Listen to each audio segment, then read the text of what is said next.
Hi everyone, it's Louise and this is Friday the 12th of February 2010. Now, I want to update you about a number of things. First of all, I'll start with Jason's 21-day challenge. Now, the first week went really well and I lost 2.5 pounds and I ticked all the boxes and everything went well, and then round about the middle it started to go a bit flaky, and I then slightly readjusted my goals because I thought what I want to do is to make sure that I'm recording everything, because I noticed there's a fair amount of logic in it. I know this sounds dead obvious, but the scale reflects what I'm actually doing. If there's water retention, I can usually tell why.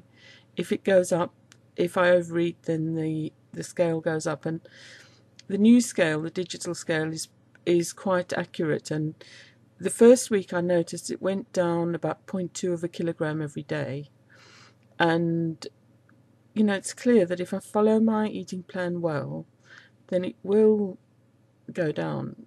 And so that's what the first week taught me. But I found it difficult to keep up the motivation, and I think there are several points where I find it difficult. Number one is something that Jason picked up on in his midweek or his mid-challenge video, and that is that it's difficult to know what to do when you don't do it properly, because that's one tick you can't give yourself. Does that mean it's still working? Do you have to start again? Is the habit still changing? Have you changed the habit? And also, have you failed? Do you lie? Do you change it? Do you kind of stretch it a little? Do you say, well, okay, I meant to eat 25 Weight Watchers points, but I've actually eaten 27. Does that mean I kind of rewrite it to stretch the 27 into 25? Or does it mean I failed that day? Or does it mean I nearly made it? Or how do I look upon that that variation from perfection? And I decided to approach this by making my goal to record truthfully, because part of the time it's difficult to know how accurate my recordings are, because have I done them on the day, have I done them the next day, what am I really recording? And my son gets frustrated with me, because if I can turn something into 1,000,001 shades of grey, I will. Nothing is black and white. It all sort of becomes very complicated. So what I want to do is to actually track what I'm doing. Now, with Jason's challenge, I tracked my eating. Oh, I first of all had a plan. Then I recorded the plan. I recorded the Weight Watchers points, and I recorded my exercise. Now with Shanti's challenge, I want to. Oh, and I'd like to join your challenge, Shanti, please. So with Shanti's challenge, I'd like to record my plan, record my points, record my exercise, and record my water, because those were my 4 New Year's resolutions, were that I was going to watch those 4 things to help with my weight loss.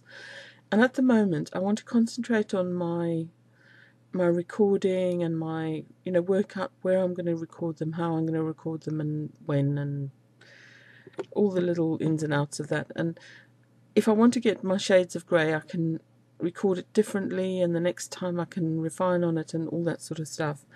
But basically, I'm going to record it all in a blog, which is what I've done.